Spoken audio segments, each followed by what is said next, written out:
Welcome to GT Combo Special. We only tend to do these when Kyle and I have got nothing else to do. So yes, I'm Marcus Beer, and joining me on this combo slash crossover slash whatever it is, Rob Manuel is joining us for the first time between me and Kyle Bosman. Yeah. Rob, you are the meat in our filling. Oh. You're the meat in our sandwich. The filling in our sandwich. I like the filling. I like the meat filling. Meat in the filling. I like that better. So we're going to talk about 2013. Right. It's been a yo-yo year. It has. Yo-yos are the word of the day. We've used them to describe several things today. Yeah. But we had the new consoles. Right. We've had the continued ascent of indie games. Mm-hmm. And really scarily, Nintendo released a really great next-gen game. They did a fantastic job. They actually did something right with like multiplayer. Like they figured out how to do platforming multiplayer. And they're correctly. advertising it properly. The ads for Oh, actually yeah. look really great as well. They're not the same as the Wii U ads, the launch ads, which were like, what is this? Like squares and circles, They're celebrity all lights. squares. And it's more confusing than anything, those commercials. These are like really simple for dumb parents. The Wii U is a new thing, and they make it very clear, which is fun.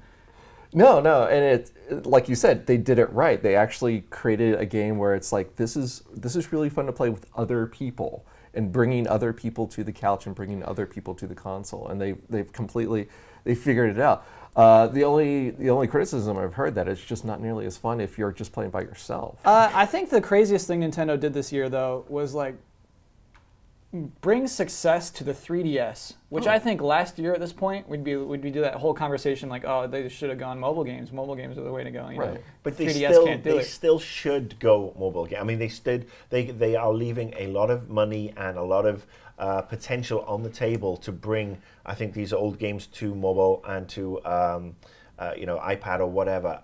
The 3DS, yeah, you're right, it's totally picked up. Yeah, big time. I bought a 3DS XL to replace my old 3DS, and I bought Animal Crossing. But I'm sure there's some great games on there.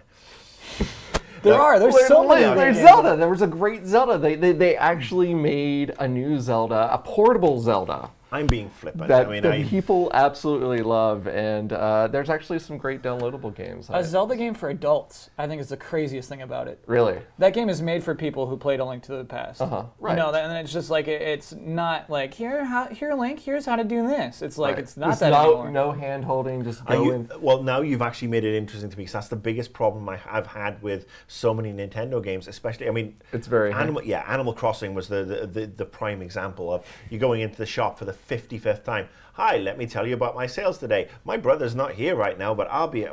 Even when you try to leave, they're just like goodbye, and you're like, I'm leaving. And you have to get away. hit the button to Get away. Yeah, it's like don't handhold. I mean, yeah, some hints and tips are nice, Right. but you should give the option right away to say this ain't my first rodeo. And that would be just great. That should be like a button and option at the very beginning. Yeah. First rodeo. How many rodeos have you been to? One. This is your and first. that changes the dialogue from It there. That's completely actually a really good changes. answer. Let's talk PC, because PC we end up talking about indie. I actually think it's been a relatively good year for PC in general before we get to the indie stuff. Sure. I gotta say one of my favorite PC games of the year has been Metro Last Light. Oh yeah, fantastic. That's actually. I was kind of miffed that VGX didn't give that best shooter of the year, because that felt like a really good old school shooter story. I mean, I've said before, it reminded me so much of Half-Life. No, in a lot of ways. It's a great series. I think they completely delivered on their promises. And it was more of a shooter than BioShock. Come on. We had an interesting discussion, actually, when we were doing the whole GT nominees. It's like, when you're in a category, do you give it to the best game within this category or the one that exemplifies the genre the best? And we ended up doing, let's just give it to the best game within this category, which I think is kind of fair. I think that's probably the right thing to do. I mean, you can't judge a game only on its mechanics. Do you know what I mean? A game is more than that. And a game is more than that. But if you're talking about a shooter with lousy shooter mechanics, where it's actually more of a story where we'll drop you into an arena. No, I mean, you'll never find me defending BioShock Infinite. That's what it did. And that was the problem. I've said this time and time again. I felt like I was looking at the world through a glass and not interacting with it. Whereas with Metro, that was a game that I felt. There's some blood behind that. Yeah, there's some oomph. All right, let's talk indies. So, Sure. I've only managed to shut down one indie company this year. You still have time. The year is not over yet. You haven't given me your Christmas wish list yet. Not exactly my kill list. Yeah, not exactly my finest hour, but it's been a strong year. No, it's been a year where people start to recognize these games. Like I feel like every year is a good year. Like last year had some great, like Binding of Isaac was last year was the real breakthrough year. It was where people started actually realizing that these games are actually out there. Yeah. I feel like indies are going to have several breakthrough years. I feel like it's just going to keep. But it's going to be one of those things that you're going to pick up, like this game, that game, and so on and so forth. And it's the thing is, there's so many great games, and like the discoverability, I think, is the key point to indies that they haven't quite broken through yet. That people are still. It takes a while for people to find certain games and to find certain things that are going in there. Yeah, it takes like Twitter. It takes like. It takes a lot. Blogs, No, it takes. Sometimes it takes like you just sitting someone in front of a game and being like, okay, we're gonna play Towerfall now. I know this is gonna be crazy. You're gonna sit around. It's this 2D thing. You got some people over there. You got bows. You're gonna love it. 30 seconds in, you get Towerfall. And you get great. Towerfall. Yeah. You completely get Towerfall, and I think Towerfall Ascension is gonna blow people away as soon as it hits the PS4. I think Risk of Rain right now, I think, is one of those games that sort of like hit in the middle of all these other games that came out, and it's this beautiful sort of like pixel art shooter that's tough as hell, that goes up in severity as time goes on. There's so many like great story games. I think The Novelist just came out like yesterday. Brothers, I think is Papers, Please, Gone Home. I mean, there's so many great games, and there's enough things for everyone out. The Room 2 came out last night for iPad. I think there's The Room 1. If you have an iPad, you have to download The Room. You know, what's so funny though about this whole issue is that like a game called The Novelist. Yeah. I'm never gonna look at what that game is. That would like so you're right. Wasn't that Kate Winslet movie? That was The Reader. That was The Reader. Is Kate Winslet naked in The Novelist? Yeah, that's Unlock. Okay, that's an Unlock. DLC. No, this one is about you are a ghost in this house that a family is like a summer home for them, and you're trying to figure out like how best to sort of like deal with their problems. So the father. Can I haunt them if I want to? You can sort of haunt them. Can I slime them? Yes. No. What you do is you like the father is trying to write a book, and so like you can push him towards like focusing more on the book, but then that like moves him away from his family. Oh. And but so you like can't push him off down the stairs. Gosh. And so there's like different things here and there, and it's like the wife is off on the other thing, and so you're trying to figure out like the best way to like balance everyone's life in this world as you go through it. So discoverability, we need more Robs just to come in and explain. Well, yeah, we need more indie game manual for a start. I think the one thing that indies need to be wary of, one, obviously this over-reliance on Indiegogo and Kickstarter. Oh, completely. But I think the other thing is that when they actually release, it's the pricing. And I will say that while I really dug Gone Home, right, I thought it was criminally overpriced at $20 right out the bat. I mean, I got it on a Steam sale. Right. And I'm glad I did, because if I'd have paid $20 for the 2-hour wandering around, I would have probably been pissed. But I feel like it's one of those things where, once again, you have to like talk to people. You have to like figure out like what's going on. Like the same thing like with any game, you should figure out what is it reviewing. You should go to sources that you trust. You should go to people that you know is like, have you played this game? And I would be like, okay, let me tell you what this game is. And you listen to me and you're like, I wander around. I did ask you, and I had look, like I said, I like the game. I've got no problems with the game. Right, but I've it's got $20. problems with it. Yeah, and I feel that there's obviously still this mindset. I mean, it's 2 hours, $10 an hour is probably a little bit too much. But if that game would have been sold a lot more, I think, if it was $10. And do I sell 3, 4, 5 times as many at $10? Right. Or do I sell a certain amount at 20? And I realize and then just start dropping it down from there. I'm kind of against it. I'm I love the idea of someone saying my game is worth $20. Right. Because honestly, that price is how much you value a game. And that goes into like the whole indie bundles, where a lot of people are very upset with indie bundles because you can buy like so many of these games. Like devalues them. Well, that's what people think, but at the same time, people are very worried about like piracy and stuff like that. So if you can't buy, can't throw in a buck to get all these games, you're just going to get them for free somewhere else. And a lot of people are just like, okay, let's get the dollar, but let's put the dollar towards charity. Yep. And just like get our name out there, so the next time you see our games or you see like one of our names, that maybe you'll throw money at it rather than try to steal it or try to do something else like that, try to pirate.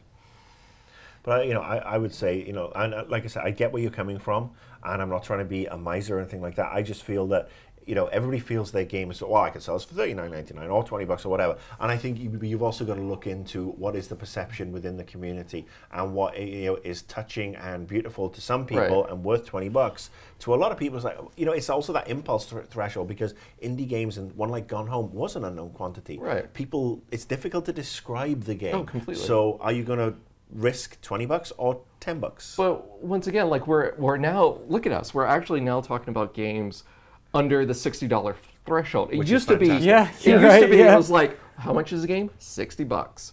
But now we're talking about games, like talking about developers actually figuring it out. It's like, okay, developers can figure out, is it 20, is it 15, is it 10, is it 5, is it $1, is it $3? It's just like all these things, all these prices are now at our disposal, where before we had it was $60 across the board, no other thing. Yeah, that's what's so weird, is that like, on a PlayStation 1, a puzzle game was the same amount of money as everything else. It's so weird. How much is Plants vs. Zombies 2? Free. Lots of little micro. Yeah, lots of little micro things. But I've yet to put a single dollar against Plants vs. Zombies 2. And then, like I said, The Room now, which used to be a $5 game, is now free to play, and it has 0 transactions. And that's just to get you to promote the brand. That is so to promote The Room 2, which just came out last night. Gosh, Which is that's very weird. That's smart. really fascinating. And hopefully with the consoles, Sony, Microsoft, and Nintendo all putting out the statements that we are getting behind indies and we're letting them pick their own price points. And this is going to be it's going to be another breakthrough year. Like you said, how many? Several. So we had one last year, one this year, one next year, and then it's going to be crazy next year. And then in 2015, everybody gets too big for their own britches, and the indie scene collapses. We probably won't even use that word indie. Until I hope so. Yeah. I hope so. I would love it if people just start referring to them as games. I would love it. Yeah. I would love it if we start covering indies like we cover everything else. Yeah. Because I'm tired of like being like, oh, geez, there's like 5 games that came out, and I'm having to search left and right. And it's like, okay, I don't have time to play everything, but I want to know about, this game and that game. And I want to know like what's good and what's not good. And it's like, okay, this game just went, like Starbound just went into beta. It's like, what does everyone think about Starbound? What can I do in Starbound? Like, how far along is it? Should I pick it up now? Should I wait until later? Things like that. And it's just like, that's what I want. That's what I want people to get into. Like, we just cover games as, what? Is it so weird that we just cover games? Like a game comes out, we just cover it. We like to compartmentalize. And let me just say, all I want from the indie game scene, and I still use that word, I want a sequel to Ridiculous Fishing. Yeah. I don't know if they'll do it. I think Flambeers are just like, I want to just make a different game, and they're kind of just chasing all of their ideas. I don't know if they'll ever do that. I want even more Ridiculous Fishing. They put out an update. They did. No, I've already updated. I updated as soon as it came out. You're like, I played on a Thursday night during a full moon just to get that one extra fish. I've been playing that game ever since I bought it, and it's just outstanding. But I mean, again, that's But then they have Wasteland Kings coming out, and that's been through beta a couple of times. Luftraiser? Luftraiser, that's going to be on Vita. They have like a couple of other things here and there. Like it is, and please check out like their older games. Gun Gods, I think, is also like a really fun, like old school like Doom style shooter with like a fantastic soundtrack to go along with it. I mean they're so talented. All these people are so talented, but these guys especially are just so talented, so brilliant. I think what I take away from this year most of all is that video game companies are learning to listen to people who buy video games, and that's such a good thing. You're so sweet. I see some really encouraging listening. It's crazy that Microsoft came out with this Xbox One that was just going to, see if you're playing used games, and people were mad about it, and they said, "Oh, you're mad about that? Okay, we'll take it out." That's crazy. That would not have happened 2 years ago, and I think that's the power of the internet. It's the power of us, and that's what I take away from 2013. Cool. Yeah. I think for me, it's great. It's great to finally see people starting to recognize indie games. It started we stop calling them indie games. No. I'm going to call them indie games. I'm going to these smaller developers making downloadable games, and then Microsoft and PlayStation, all of a sudden they're the belle of the balls. They're the games that Sony is just crowding the stage with as many of these games. Like at Gamescom, I love that. And they're sweet. It's look at all the games we have. My only concern now is, once again, what everyone else is doing is we're willing to say that we have all these games, but we're not really willing to push these games out there.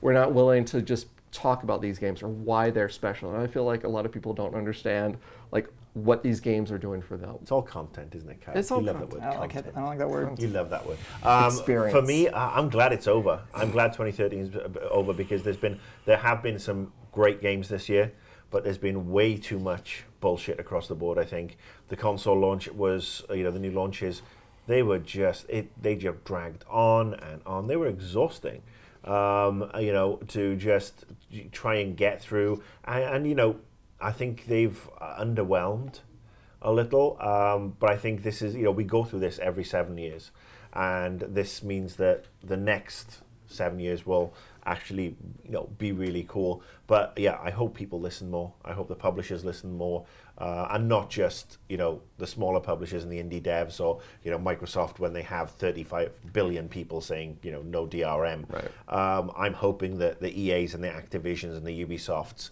of this world start taking notice, because more and more people will go to the independent games and game developers, and the sales of the big stuff will go down. We don't need sequelitis every freaking year. We want new, fresh experiences, value for money, and no microtransactions. Microtransactions, indeed. Way to start a console cycle, Microsoft. Okay, that's our crossover, the last crossover of the year.